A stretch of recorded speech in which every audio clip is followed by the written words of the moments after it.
كل الادوات اللي هحتاجها ادوات بسيطه جدا.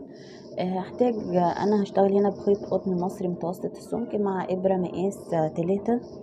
وعندي هنا قطعه جلد، وقطعه الجلد اللي هستخدمها دي يعني اي قطعه جلد متوفره عندك، لو باقيه مثلا من شنطه مش بتستخدميها او محفظه. هنا هنحدد مقاس الشنطه اللي هنعملها من خلال القطعه اللي معاكي. يعني انت هتشتغلي عايزاها مقاس كبير هتشتغلي، عايزاها مقاس صغير هتشتغلي. انا هنا قطعة الجلد اللي انا جبتها دي قصيت منها مقاس بيضاوي كده بالشكل ده، خرمته بالابرة الرفيعة دي كده ابرة، وابتدي اعمل غرزة حشو بالشكل ده، وهنزل بنفس المكان واعمل واحدة كمان حشو، واللي بعدها 2 حشو برضو، 1 2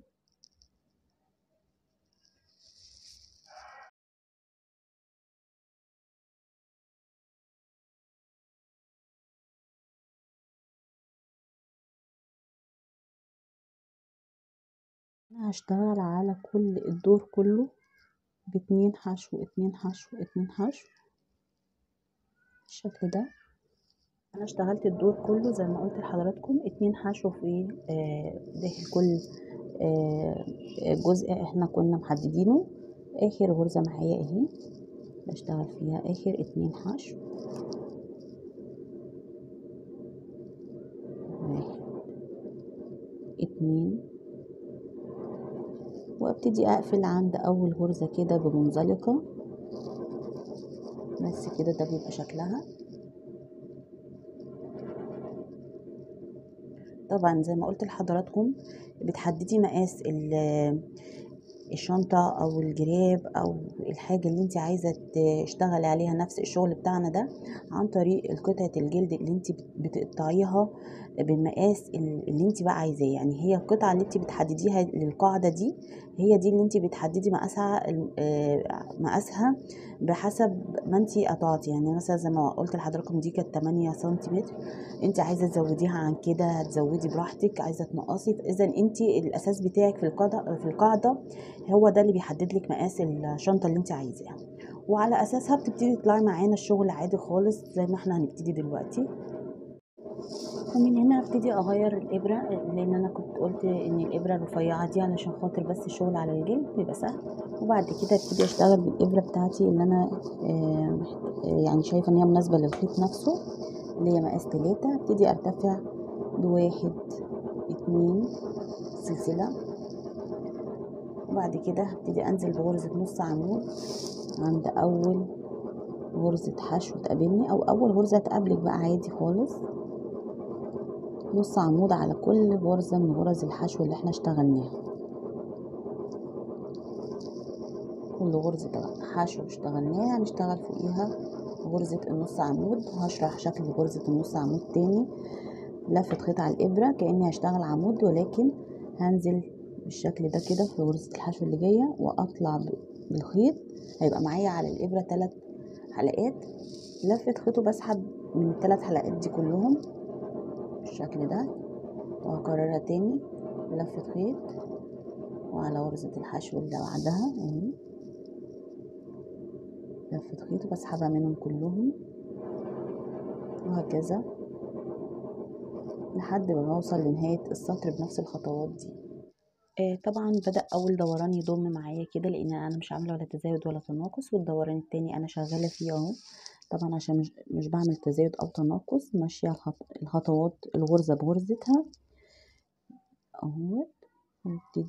هنبتدي تلاحظوا ان هيبتدي الشغل يبقى مضموم مش مفروض خلاص، وده المطلوب طبعا لان احنا عشان نبتدي نشتغل شغلنا عادي. خلاص كده السطر كله الدور كله خلص، ويجي عند اول غرزة 3 سلاسل اللي كان ارتفاع دول او سلسلتين بنزل فيها بغرزة منزلقة لغلق الدور كله، وابتدي ارتفع ب1 2 3. بس قبل ما اشتغل لازم اوضح لحضراتكم ازاي الشغل بدأ يضم معايا شوية، لان ما عملناش تزايد ولا تناقص. عشان لو في حد مبتدئ ولاحظ كده فدي حاجة طبيعية وحاجة يعني عادي، لان احنا ده كان اساس، واحنا هنطلع عليه بقى شغل الشنطة بتاعتنا. بعد ما ارتفعنا بالثلاث سلاسل ابتدي اشتغل اول نجمة معايا. هنزل في الفرع رقم 2، يعني انا كده معايا 3 سلاسل. عند السلسلة رقم 2 هنزل فيها كده وابتدي اسحب حلقة، والسلسلة رقم 1 برضو هسحب حلقة، وعند اول غرزة هتقابلني من السطر نفسه، اللي هو اول غرزة نص عمود، هنزل على رأسها للفرع الخارجي واسحب حلقة، والغرزة اللي بعدها برضو هنزل فيها على الفرع الخارجي واسحب حلقة، والغرزة اللي بعدها رقم 3 برضو هنزل فيها واسحب حلقة. فهيبقى معايا على الإبرة 3 حلقات زي ما حضراتكم شايفين، 6 حلقات زي ما حضراتكم شايفين، 2 4 6. وابتدي اقفل النجمة كلها، اسحب الف خيط كده على الإبرة واسحبها من الحلقات دي كلها، واقفل عليهم بسلسلة بالشكل ده. عشان نعمل النجمة اللي بعدها، لما احنا قفلنا الحلقة كده في الحلقة دي اللي اتقفلت، هنزل في الحلقة دي وابتدي اعمل النجمة التانية. هاخد خيط واطلع بيه كده، واخر فرع من فروع النجمة اللي اشتغلناها النجمة الاولى هنزل على الفرع الخارجي بتاعها واسحب حلقة، وعند اخر غرزة نزل فيها النجمة الاخيرة بنزل فيها برضو واعمل حلقة، وعند اللي بعدها حلقة، والغرزة اللي بعدها كمان حلقة. فبالتالي هيبقى معايا على الإبرة 6 حلقات، لفة خيط وأسحبها بالشكل ده، وأقفل بسلسلة للنجمة رقم 2. احنا كده اشتغلنا نجمتين بنفس الخطوات، هنكررها تاني ونشرحها تاني. أنا هبتدي أعمل النجمة رقم 3، الحلقة اللي قفلناها للنجمة رقم 2 دي اللي هي الأخيرة، هنزل داخل الحلقة نفسها بالشكل ده، داخل الحلقة نفسها، وابتدي أسحب الحلقة دي الخيط بالشكل ده. والفرع الأخير للنجمة اللي هي الأخيرة، الفرع الأخير ليها هنزل في ظهر الفرع كده الأخير وأسحب حلقة، وعند الغرزة اللي أنا كنت واقفة فيها بالنجمة نفسها هنزل فيها برضو بحلقة. وأول غرزة بقى عمود تقابلني من بعد النجمة كلها هنزل فيها برضو على الفروع بتاعتها الخارجية بحلقة، واللي بعدها لحد ما بيتكون معايا 6 حلقات، 2 4 6، وابتدي اسحب الخيط منهم كلهم بالشكل ده واقفل بسلسلة كده. احنا معانا 3 نجوم اهو. طبعا اثناء الشغل بيبان بقى، لما بتعملي بقى كذا واحدة بتبان اكتر. نيجي عند النجمة اللي بعدها بنفس الطريقة، نفس تكرار الخطوات مش اكتر. الحلقة نفسها هنزل فيها واطلع منها بسحب الخيط بالشكل ده، والفرع الاخير من النجمة هنزل فيه برضو من الخلف كده واسحب الخيط واطلع بيه. والغرزة اللي انا اشتغلت فيها النجمة الاخيرة بنزل في نفس الغرزة واسحب حلقة، واول غرزة عمود لوحدها بقى بتقابلني من بعد النجوم دي او النجمة دي، بنزل برضو على الفرع الاخير والغرزة اللي بعدها برضو بالشكل ده. فبيتكون معايا 6 حلقات، لفة خيط وبسحبهم من ال6 حلقات، ولفة خيط وبعمل سلسلة لقفل النجمة، وبكرر نفس الخطوات دي على كل السطر. كده انا كملت بقية السطر كله بغرزة النجمة. وعند اخر الدور كده، عند الجزء ده انا مش عامله له عدد ولا حاجة، انا سايباه كده، يعني لو احتجت غرزة زيادة هاخد، لو ما احتجتش خلاص مفيش مشكلة، يعني مش هيأثر على الشغل في حاجة. تمام. فانا دلوقتي عندي اخر نجمة هعملها، هنزل كده عند الحلقة الاخيرة للنجمة اللي معايا، باخد منها حلقة، بعد كده معايا على الحلقة اوريدي فيه، عشان برضو اسهل عليكم الغرزة اكتر من كده، اوريدي فيه على الابرة حلقة. تمام. فانا هحسب من بعد الحلقة دي، لما اجي انزل هنا في القفل بتاع النجمة الاخيرة هطلع بحلقة، هتبقى 1، بعدها 2، نفس الغرزة 3، الغرزة اللي بعدها 4، اللي بعدها 5. فانا احتاجت اخد في نفس المكان اللي انا كنت طالعه بيه بسلسله، فمفيش مشكله عادي. جت معاكي ان هي غرزه باقيه مفيش مشكله برضو. اذا انا كده معايا على الابره الغرزه اللي هي الاساسيه اللي كانت على الابره 1 2 3 4 5 6 تمام، واسحب منهم كلهم واقفل بالسلسله بتاعتي. وعند الارتفاع اللي هو كان ب3 سلاسل هنزل فيه بغرزه منزلقه بالشكل ده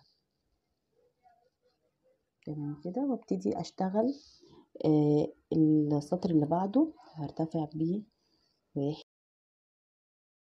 2 3 معايا كده 3 سلاسل ارتفاع. وناخد بالنا هنا هيبقى الدور كله عبارة عن نص عمود قبل النجمة في الغرزة اللي هي اللي قبل الحلقة بتاعة النجمة بننزل بنص عمود كده، وفي الحلقة بتاعة النجمة نفسها برضو نص عمود، والغرزة اللي بعد الحلقة على طول نص عمود. وهيبقى ده شغلنا للدور كله بالطريقة دي. طبعا نص عمود لفة خيط على الإبرة، وبنزل كأني هاخد عمود كامل، ولكن بسحب الخيط منهم كلهم بالطريقة دي بالشكل ده كده، واكمل لنهاية الدور. لان احنا هيبقى كل شغلنا بعد كده عبارة عن تكرار السطرين دول، أو اللي هو تكرار النجمة والنص عمود اللي هي احنا شغالين فيه دلوقتي.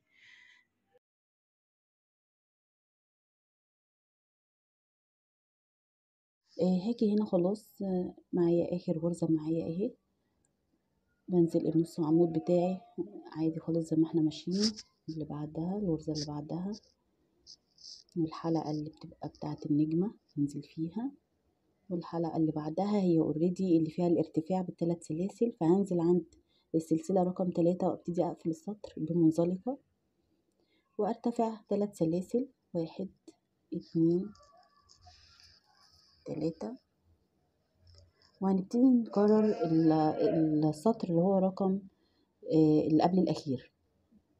بمعنى ايه؟ بمعنى ان احنا شغلنا كله هيبقى عبارة عن سطر نص عمود، وسطر اللي هو النجوم، وسطر نص عجوم نص عمود، وسطر نجوم.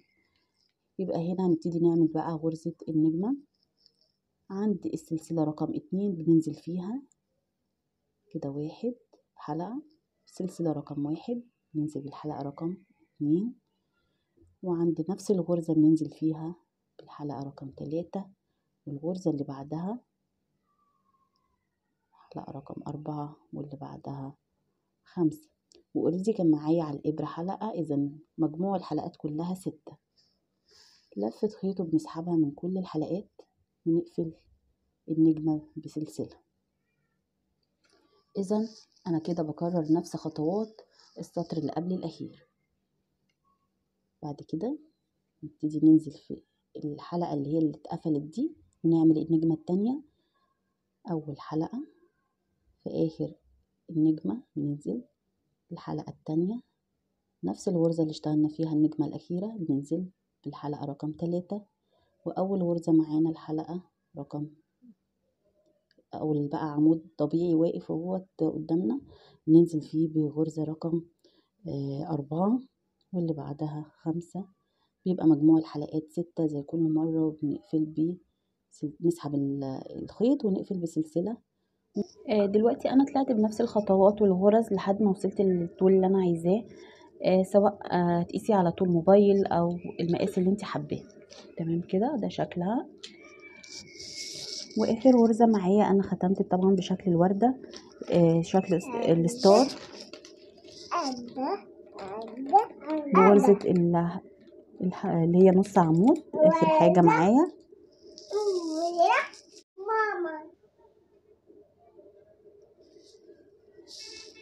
وابتدي عند الارتفاع اللي كان ب3 سلاسل لبداية كل سطر بعمل منزلقة بالشكل ده.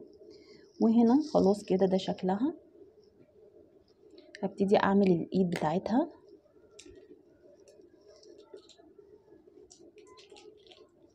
اليد هتبتدي نعملها على ارتفاع ب3 سلاسل بسلسلتين 1 2، وهنزل بنفس المكان اللي انا كنت قافله فيه السطر. هبتدي اسحب الخيط مره وانزل تاني بنفس المكان واسحب الخيط مره 2 ومرة رقم 3، واسحب منهم كلهم الخيط بالشكل ده، واقفل بسلسلة وارتفع بسلسلة جديدة.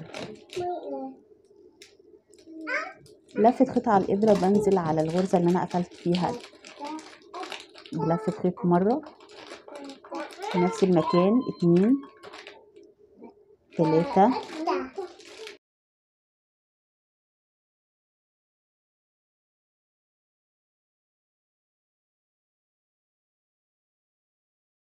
يعني اشوف العدلة بتاعت شغلي كده، بتاعت بداية اليد بالطريقة دي، وامشي عليها كده معاها كده لحد النهاية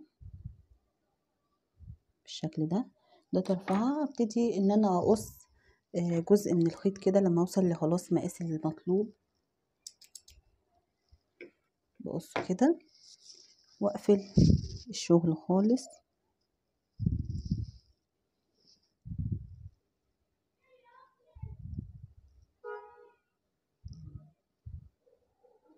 بالشكل ده، بعقده كده عشان يثبت معايا. وطرف الخيط ده هبتدي ألضمه في إبرة تنظيف أو إبرة خياطة المتوفر معاكي. أنا لضمت طرف الخيط زي ما اتفقنا، هنشوف ظبطة الشغل اليد كده علشان يبقى الشغل مظبوط خلاص كده. والجزء المقابل للجزء اللي أنا بدأت فيه اليد الأولى، التشبيك هنا الأول، هشوف المقابل ليه للجزء التاني. ضم كده الشنطة على بعض كويس، وابتدي اجي بقى من جوه كده